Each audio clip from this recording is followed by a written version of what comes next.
Hello and welcome to Creative Momentum with Meg Dunley. This episode is part of the first season of my podcast and it's called the Chateau season because I did these interviews with creatives while I was at the Chateau d'Orquevaux in France. Today's episode, which is coming out on Christmas Eve, amazing, I hope you're excited because I am too. Today's episode is with Mary Powell. She's a multidisciplinary artist from California, and she describes herself as like a jack of all trades, master of many trades. She has a technical training in oil painting, sculpture, and drawing, and she's also explored stained glass, mixed media printmaking, photography, and even a bit of writing. She's tried pretty much any medium that's out there at least once or wanting to add it to the list.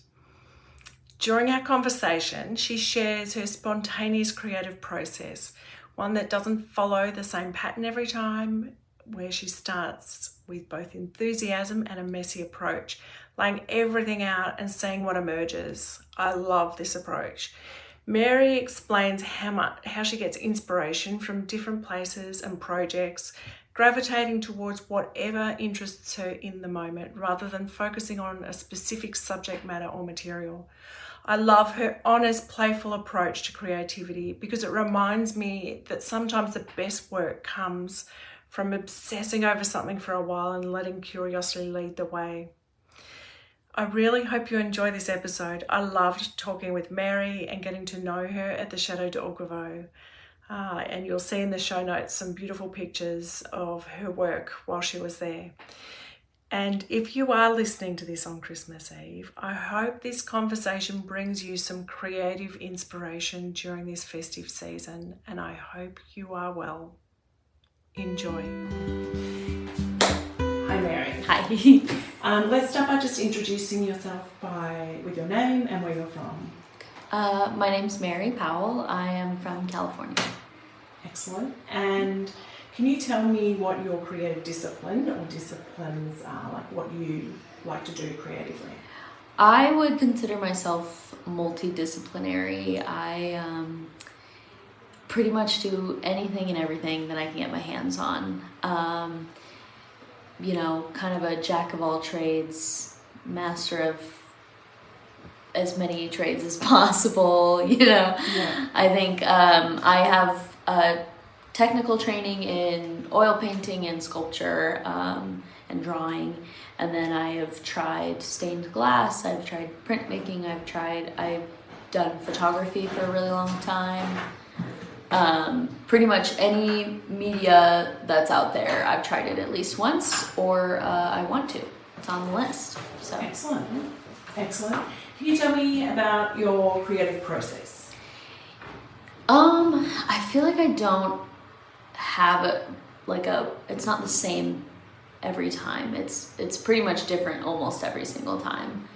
I kind of start with ideas and then I sit on them for a really, really long time. And then I finally say, okay, today's the day, I'm doing it, and I get everything that I need and I lay it all out.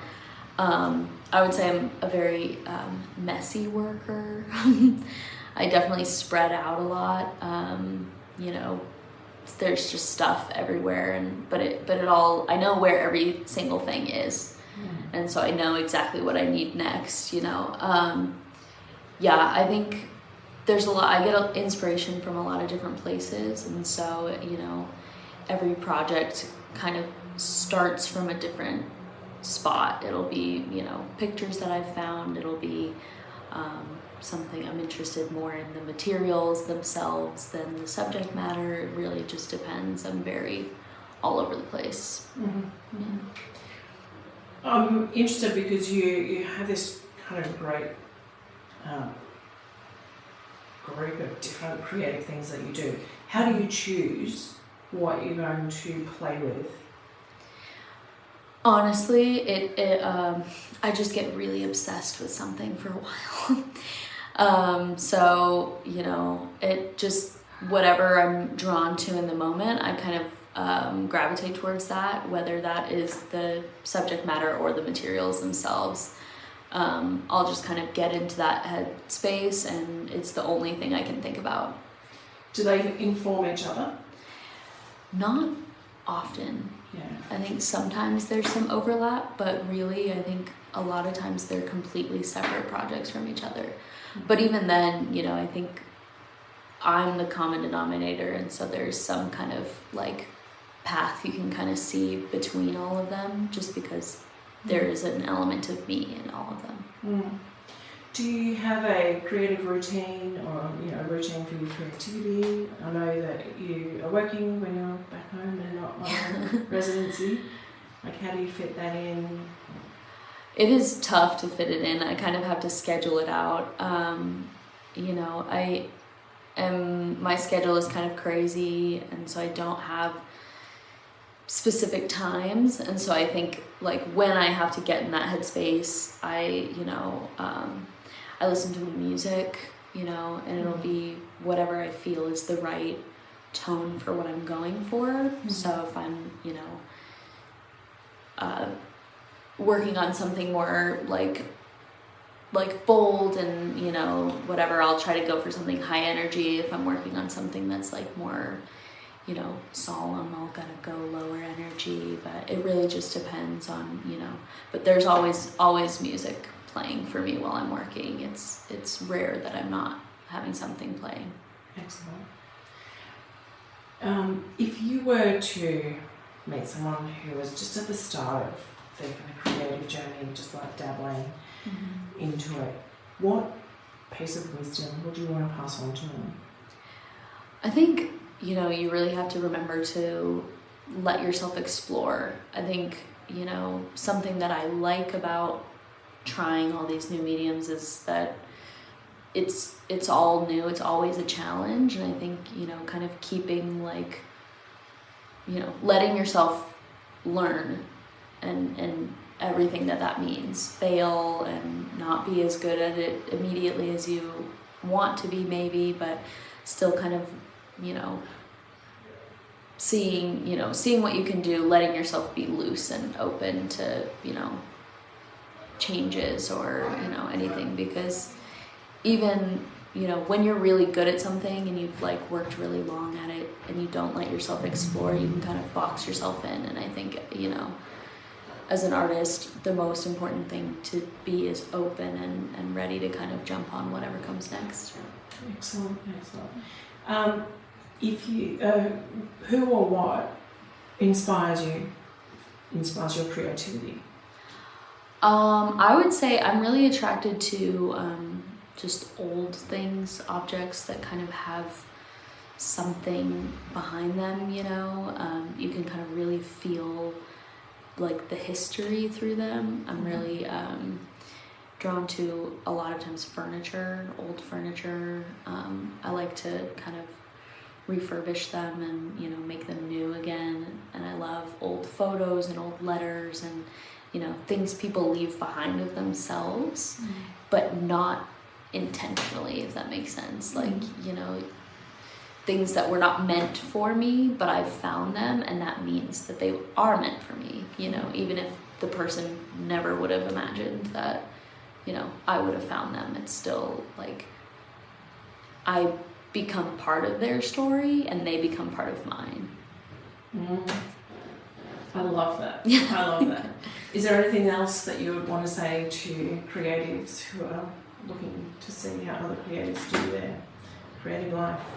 I think something that I've learned here is that like I have got to make space for myself to create. I really have to, prioritize, because I think I've been missing that element of, fulfillment in my life lately. I think life gets so crazy and, you're busy and you're doing all these things, and if you're not making that space for yourself, you're going to be missing part of yourself. And I think that's something that I've learned from having this space to really only focus on the work, that I've got to make room for it in my life. Oh, thank you so much, Mary. That was beautiful. Thank you for joining me for that episode, and I hope you loved hearing about Mary's approach as a true multidisciplinary artist. She has literally tried just about everything. She came to the Chateau with so much material of different things that she wanted to play with. Bit of lino cutting, bit of oil painting, bit of this, bit of that, and I loved watching it all play out. I love her description of that creative process as being messy and undefined, where she doesn't have a set pattern, but instead starts with enthusiasm and lays everything out to see what happens, and just gives herself that permission to embrace spontaneity in her work, which is so encouraging for us to potentially embrace that over this festive period. Her honesty about becoming obsessed with something for a while, gravitating to whatever she's drawn to in that moment, whether it's subject matter or material, it just shows us that creativity doesn't have to follow a prescriptive path. Sometimes it's just about letting creativity and curiosity lead us in whichever way we need to, and getting into that headspace where inspiration is literally everywhere, and allowing our work to emerge from that place of genuine interest and exploration. Mary is like many of the people I met at the Chateau who just have more than one way of being creative. And I hope you enjoyed that interview. And again, if you are listening to this on Christmas Eve, I wonder what you could take into this festive period about following your curiosity. Have a great Christmas, and I hope this time has filled you with creativity and joy. We certainly need more joy and more peace in our world right now. Thanks for listening, and thanks for listening to all of my episodes so far. If you want to find out more about Mary and her work, you can find the details in the show notes, of course. And as always, if you liked this episode, please do like, share, subscribe, and follow to help more creators find their way into their own creativity. Until next time, keep building your own creative momentum. Thanks. You've been listening to Meg Dunley.